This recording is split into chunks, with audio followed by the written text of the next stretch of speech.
आप सभी का माई वे ऑनलाइन क्लासेस में स्वागत है। भारतीय संविधान में विशेष संकट की परिस्थितियों में राष्ट्रपति को कुछ विशेष अधिकार दिए गए हैं।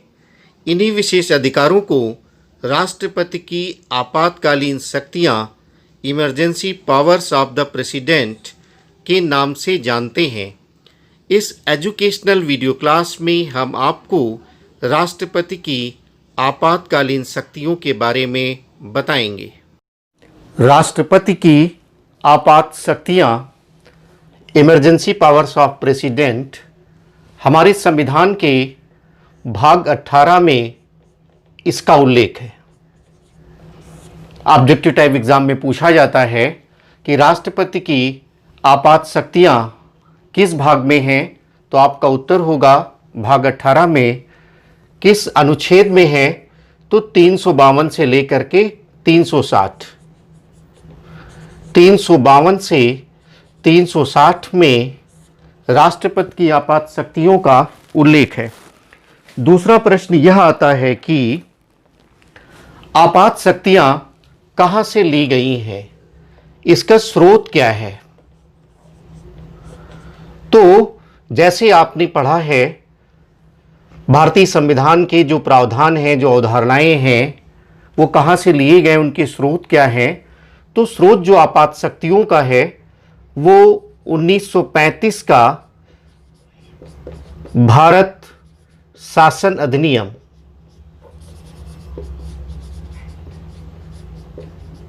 जहां से लगभग 200 प्रावधान लिए गए थे। आपात शक्तियां भी यहीं से ली गई हैं। आपात काल के दौरान आपात शक्तियों के प्रयोग के क्रम में मौलिक अधिकारों का निलंबन, ये जो प्रावधान है, ये प्रावधान जर्मनी से लिया गया है। जर्मनी में वाइमर संविधान था, वाइमर गणतंत्र का वाइमर संविधान था, वहां से लिया गया है। तो दो प्रश्न ये बनते हैं कि राष्ट्रपति की आपात शक्तियों का स्रोत क्या है। तो 1935 का भारत शासन अधिनियम और जर्मनी के संविधान से लिया गया है, वाइमर संविधान से, मौलिक अधिकारों का निलंबन से संबंधित जो प्रावधान है। राष्ट्रीय आपातकालीन जो शक्तियां हैं उनको 3 भागों में बांटा गया है। पहला है, उसको कहते हैं हम राष्ट्रीय आपात। राष्ट्रीय आपात ये अनुच्छेद 352 में है। अब जैसे इसमें संविधान में दिया गया है कि युद्ध, बाह्य आक्रमण तथा सशस्त्र विद्रोह की स्थिति में ये लागू होगा, 352 के तहत ऐसा उल्लेख है। यदि वो युद्ध बाह्य आक्रमण के कारण लगता है तो इसे हम बाह्य आपातकाल कहते हैं। और यदि ये सशस्त्र विद्रोह के परिणाम स्वरूप लगता है तो इसे हम आंतरिक आपातकाल कहते हैं। तो बाह्य आपातकाल और आंतरिक आपातकाल।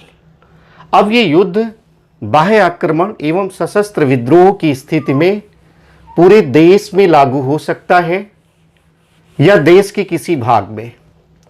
ये बात ध्यान में रखना है, पूरे देश में या देश के किसी भी भाग में लागू हो सकता है। कब लागू होगा? जब युद्ध, बाह्य आक्रमण तथा सशस्त्र विद्रोह की स्थिति में देश में या देश के किसी भाग में शांति भंग हो गई है या शांति भंग होने की आशंका है, तो 352 के तहत आपातकाल लागू किया जा सकता है। यहां पर एक बात और समझने की आवश्यकता है। एक शब्द है यहां पर, तीनों शब्दों को ध्यान देना है, युद्ध, बाह्य आक्रमण तथा सशस्त्र विद्रोह। सशस्त्र विद्रोह हमारे मूल संविधान में नहीं था। मूल संविधान में इसके स्थान पर आंतरिक अशांति का शब्द था। लेकिन आंतरिक अशांति को हटा करके सशस्त्र विद्रोह शब्द लाया गया। 1975 का जो आपातकाल लाया गया इंदिरा गांधी जी के समय में जब वो प्रधानमंत्री थी, और उसके बाद जब जनता सरकार आई तो 44वां संविधान संशोधन होता है, और इस 44वें संविधान संशोधन के माध्यम से आंतरिक अशांति शब्द के स्थान पर सशस्त्र विद्रोह शब्द लाया जाता है। तो ये परिवर्तन ध्यान में रखेंगे। मूल संविधान में आंतरिक अशांति था। 44वां जो संविधान संशोधन है, इसमें अनेक प्रावधान किए गए राष्ट्रीय आपात के संदर्भ में। पहली बात तो ये कि ये तभी लागू होगा, राष्ट्रपति इसे तभी लागू करेगा जब मंत्रिमंडल लिखित परामर्श देगा, यानी लिखित रूप में मंत्रिमंडल का परामर्श आवश्यक है। दूसरी बात कि 1 माह के अंदर, 1 महीने के अंदर संसद के दोनों सदनों के द्वारा, लोकसभा के द्वारा और राज्यसभा के द्वारा इसका अनुमोदन होना आवश्यक है, और अनुमोदन भी विशेष बहुमत से होना आवश्यक है। बहुत महत्वपूर्ण है, ध्यान से समझने की आवश्यकता है। अनुमोदन भी दोनों सदनों के द्वारा अलग अलग होना चाहिए। पहली बात, विशेष बहुमत से होना चाहिए। विशेष बहुमत से तात्पर्य ये है कि जो उपस्थित सदस्य हैं और मत दे रहे हैं, मतदान में भागीदारी कर रहे हैं, उनके 2/3 बहुमत से पारित होना चाहिए। तो एक विशेष प्रावधान कर दिया गया, और विशेष अनुमोदन के बाद यह आपात 6 महीने तक लागू हो सकता है। अगर 6 महीने के बाद फिर से लागू करने की आवश्यकता है तो ये संसदीय अनुमोदन आवश्यक हो जाता है। संसदीय अनुमोदन आवश्यक है, और ये संसदीय अनुमोदन, आप इसको संसदीय अनुमोदन के माध्यम से कितना भी बढ़ा सकते हैं, यानी कई साल, अनंत काल तक इसको आप लागू कर सकते हैं, लेकिन आवश्यक ये है कि संसद का अनुमोदन होना आवश्यक है। अब यहाँ पर ये मान लेते हैं कि आपातकाल की घोषणा होती है, लोकसभा की बैठक नहीं हो पाती 1 महीने के अंदर, तो राज्यसभा के द्वारा इसका अनुमोदन आवश्यक है, और जब लोकसभा का गठन होगा, उसकी पहली बैठक होगी, तो पहली बैठक से 30 दिन के अंदर इसका अनुमोदन आवश्यक है। तो ये बातें बहुत ही महत्वपूर्ण हैं जिनको आपको समझने की आवश्यकता है। अब यहाँ पर प्रश्न ये है कि जब राष्ट्रीय आपात 352 के तहत लागू होता है तो इसका प्रभाव क्या पड़ता है। इसका प्रभाव ये है कि पहला तो जो अनुच्छेद 19 में मौलिक अधिकार दिए गए हैं, 6 प्रकार की स्वतंत्रताएं हैं। बोलने की स्वतंत्रता, संघ बनाने की स्वतंत्रता, निर्बाध आने जाने की स्वतंत्रता। तो ये जो अनुच्छेद है यह स्वतः निलंबित हो जाता है 352 में, ये अपने आप निलंबित हो जाता है। लेकिन यहाँ पर एक बात ध्यान देना है, अनुच्छेद 20 और 21, अनुच्छेद 20 और 21 किसी भी हालत में निलंबित नहीं किए जा सकते। इसकी चर्चा पहले हम एजुकेशनल वीडियो क्लास में मौलिक अधिकारों के संदर्भ में कर चुके हैं। दूसरा ये प्रभाव पड़ता है कि जो राज्य है, राज्य की विधायिका, राज्य की कार्यपालिका, वो राष्ट्रपति के निर्देश से कार्य करेगा, यानी एक प्रकार से केंद्र के निर्देश से कार्य करेगा। तीसरा यह भी प्रभाव पड़ता है कि आपात स्थिति में जो राज्य सूची के विषय हैं, राज्य सूची के विषय पर केंद्र कानून बना सकता है। तो ये प्रभाव पड़ता है। अनुच्छेद 19 स्वतः समाप्त हो जाता है, राज्य जो है केंद्र के निर्देश से कार्य करते हैं, और केंद्र राज्य सूची पर कानून बना सकता है। तो इस प्रकार की स्थितियां हैं। यहाँ एक बात और जानना आवश्यक है कि ये जो राष्ट्रीय आपात लगाया जाता है, क्या इस पर सुप्रीम कोर्ट विचार कर सकता है। तो यहाँ पर दो बातें आपको जाननी आवश्यक है। पहली बात तो ये, जो हमारा 44वां 44th अमेंडमेंट हुआ था, संशोधन हुआ था, उसमें राष्ट्रीय आपात को न्याय योग्य बना दिया गया था। यानी इसका अर्थ ये है कि जो लिखित परामर्श के आधार पर राष्ट्रीय आपात लागू किया गया है देश में या देश के किसी भाग में, उस पर सुप्रीम कोर्ट, सर्वोच्च न्यायालय विचार कर सकता है कि वह उचित है या अनुचित है। एक केस में, वह केस था मिनर्वा मिल्स केस, 1980 में हुआ था। और मिनर्वा मिल्स केस 1980 में सर्वोच्च न्यायालय ने ये कह दिया था कि राष्ट्रीय आपात की उद्घोषणा को न्यायालय में जांचा जा सकता है, इस पर विचार किया जा सकता है। तो जो राष्ट्रीय आपात लागू होगा वो न्याय योग्य है, उसकी सुप्रीम कोर्ट के द्वारा जांच की जा सकती है। इसके बाद इस उद्घोषणा की समाप्ति कैसे होगी? तो समाप्ति इसके लिए संसदीय अनुमोदन की आवश्यकता नहीं है। राष्ट्रपति की उद्घोषणा से इसकी समाप्ति हो सकती है और राष्ट्रपति जो भी कार्य करता है वो मंत्रिमंडल की सलाह से कर सकता है। तो आप ये कह सकते हैं कि मंत्रिमंडल के परामर्श पर राष्ट्रपति की उद्घोषणा के माध्यम से राष्ट्रीय आपात समाप्त किया जा सकता है। अब इसके बाद दूसरा भी बहुत इंपॉर्टेंट एग्जाम में पूछा जाता है। 356 में राज्यों में संवैधानिक तंत्र की विफलता की बात है। जब राज्य संवैधानिक प्रावधानों को लागू करने में सक्षम नहीं होते, ऐसा प्रतीत होता है कि संवैधानिक व्यवस्था नहीं लागू हो पा रही है राज्य में, तो ऐसी स्थिति में इसका 356 का प्रयोग किया जाता है, अनुच्छेद 356। अब इसमें क्या प्रावधान है कि इसमें यह प्रावधान है कि जो भी ये लागू होगा 356, उसके तहत राज्यपाल वो लिखित में परामर्श देगा। पहले ऐसा नहीं था, लेकिन एक केंद्र राज्य के संदर्भ में एक आयोग बनता है, पूछा जाता है एग्जाम में, और वह आयोग है सरकारिया आयोग। इसके बाद ये व्यवस्था लागू की गई कि राज्यपाल का लिखित परामर्श होना आवश्यक है। लिखित परामर्श के बाद मंत्रिमंडल का अनुमोदन होगा केंद्रीय, और उसके बाद 356 के तहत राज्य में राष्ट्रपति शासन लागू होगा।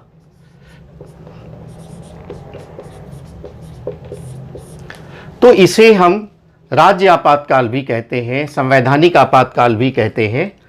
इसको हम इन दो नामों से भी हम जानते हैं। दो संविधान संशोधन जानना आवश्यक है। एक 42वां संविधान संशोधन, जिसमें यह कहा गया था कि जो 6 महीने तक हमारा 356 लागू हो सकता है, उसको बढ़ाकर इन्होंने 1 वर्ष कर दिया। 1 वर्ष तक लागू होगा, लागू होने के बाद। लेकिन 44वें संशोधन के द्वारा इसमें फिर परिवर्तन किया गया, और ये परिवर्तन किया गया कि राष्ट्रपति शासन लागू होने के बाद, 356 लागू होने के बाद 2 महीने के भीतर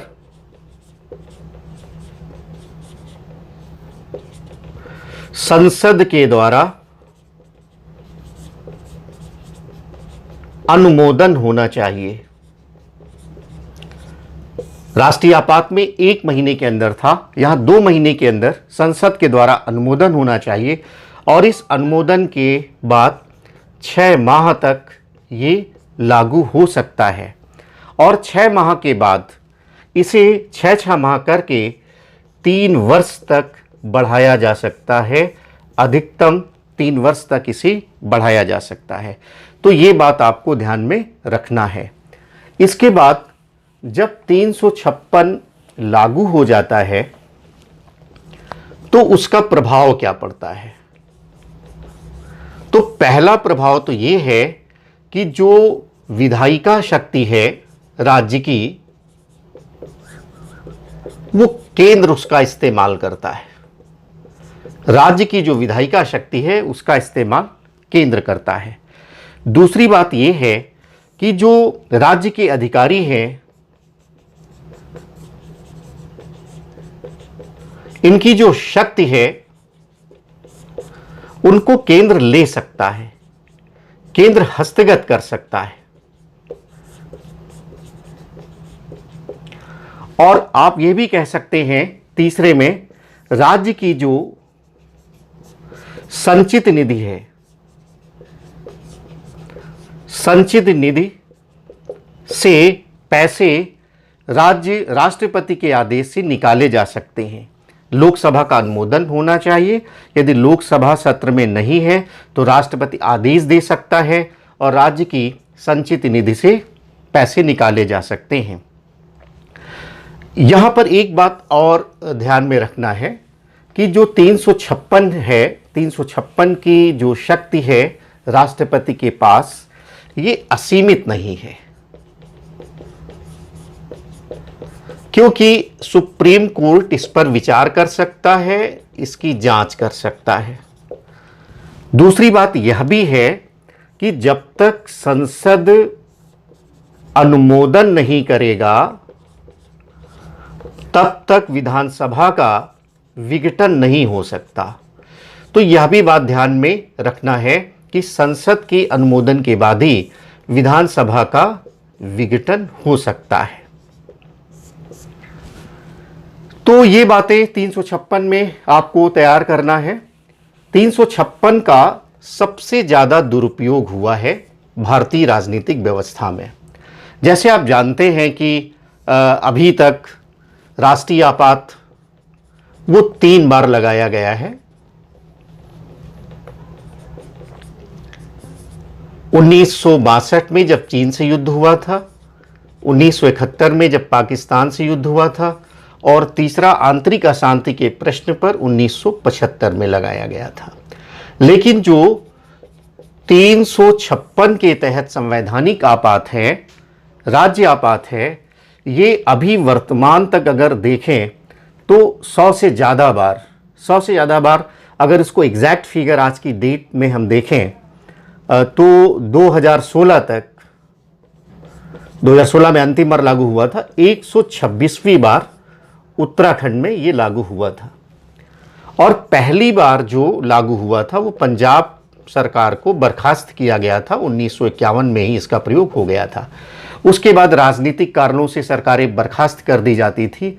उसी के बाद 44वां संविधान संशोधन, सरकारी आयोग, सुप्रीम कोर्ट के निर्देश के बाद जो व्यवस्था आई है, जिसकी चर्चा हमने पहले किया है। इसके बाद वित्तीय आपात की बात आती है, और वित्तीय आपात 360 में इसका उल्लेख है। अगर राष्ट्रपति को ये लगता है कि वित्तीय अस्थिरता है देश में, वित्तीय अस्थिरता है देश में या देश के किसी राज्य में, तो वह इसका प्रयोग कर सकता है। और जब ये 360 लागू होगा तो इसके प्रभाव स्वरूप कई बातें होंगी, उनको समझना है। जैसे राष्ट्रपति को यह अधिकार हो जाता है कि संघ की और राज्य की, जहां यह लागू हुआ है, समस्त वित्तीय अधिकार राष्ट्रपति के पास आ जाते हैं। दूसरी बात यह है कि राष्ट्रपति, चाहे वो संघ के अधिकारी हों, राज्य के अधिकारी हों, उनके वेतन में कटौती कर सकता है, वेतन में कटौती कर सकता है। इसके साथ साथ वो न्यायाधीशों के, आपात स्थिति है, वित्तीय आपात है, तो वित्तीय आपात में न्यायाधीशों के वेतन में भी कटौती कर सकता है। इसके अलावा जो राज्य के वित्त विधेयक होंगे वो राष्ट्रपति की अनुमति से ही प्रस्तुत होंगे। राष्ट्रपति की अनुशंसा आवश्यक है, तभी वो वित्त विधेयक प्रस्तुत होंगे। इसके अलावा भी केंद्र और राज्य के मध्य जो करों का बंटवारा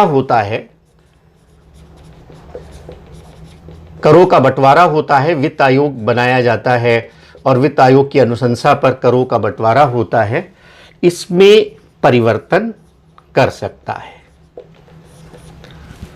तो ये हमारा वित्तीय आपात है। आपसे पूछा जाता है कि अभी तक वित्तीय आपात कितनी बार लागू हुआ है, तो आप इस प्रश्न का उत्तर ध्यान में रखेंगे। अभी तक भारत में वित्तीय आपात लागू नहीं हुआ है। राष्ट्रीय आपात 3 बार, वर्ष 2016 तक 126 बार, और वित्तीय आपात अभी लागू नहीं हुआ है। तो ये हमारी राष्ट्रपति की आपात शक्तियां हैं। इन शक्तियों के संदर्भ में आप देखेंगे कि केंद्र को विशेष अधिकार मिल जाते हैं, और जो हमारी राजनीतिक व्यवस्था है, संघात्मक राज्य है, उसके स्थान पर ये एकात्मक राज्य जैसा व्यवहार होने लगता है, क्योंकि समस्त शक्तियां केंद्र को प्राप्त हो जाती हैं, केंद्र प्रभावी हो जाता है। तो एकात्मक होने की स्थिति में इससे क्या लाभ होता है? राष्ट्रीय आपात की शक्तियां क्यों लाई गई? राष्ट्रपति को क्यों इतने पावर्स दिए गए? केंद्र को क्यों इतने पावर्स दिए गए? कि आपातकालीन स्थिति में यदि देश में राजनीतिक, सामरिक और आर्थिक इनकी स्थिरता को खतरा होता है, सामरिक स्थिरता को खतरा होता है, यानी पहले वाली स्थिति है। राजनीतिक स्थिरता को खतरा है, यानी 356 की बात आएगी, और आर्थिक स्थिरता को खतरा होता है तो 360 वाली बात आएगी। अगर इनकी जो स्थिरता है ये खतरे में है, तो हमारे यहाँ आपात स्थितियों की व्यवस्था की गई है, आपात शक्तियों की व्यवस्था की गई है, और जो संघ वाली व्यवस्था है वह कुछ एकात्मक हो जाएगी। विद्यार्थी इस बात को ध्यान में रखेंगे, एक शब्द होता है राष्ट्रीय हित, और जब हम राष्ट्रीय हित की बात करते हैं तो राष्ट्रीय हित में 3 प्रकार की ही बातें होती हैं: सामरिक हित, राजनीतिक हित और आर्थिक हित। तो राष्ट्रीय हित जब हमारे अस्थिर हो जाते हैं, संकट पैदा हो जाता है, उसी से निपटने के लिए राष्ट्रपति को, केंद्र को आपात शक्तियां प्रदान की गई हैं। इससे होता क्या है? इससे कौन से उद्देश्य हमें प्राप्त होते हैं?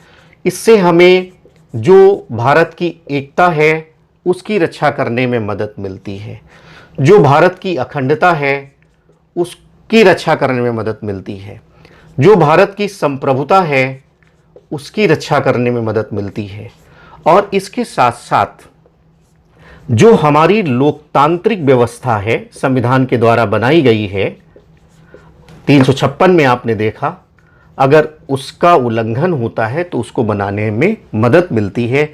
एक तरह से ये आप कह सकते हैं संविधान की रक्षा के लिए ये हमारे आपात उपबंध लाए गए हैं, जो बहुत महत्वपूर्ण है। आप इनको ध्यान से समझेंगे।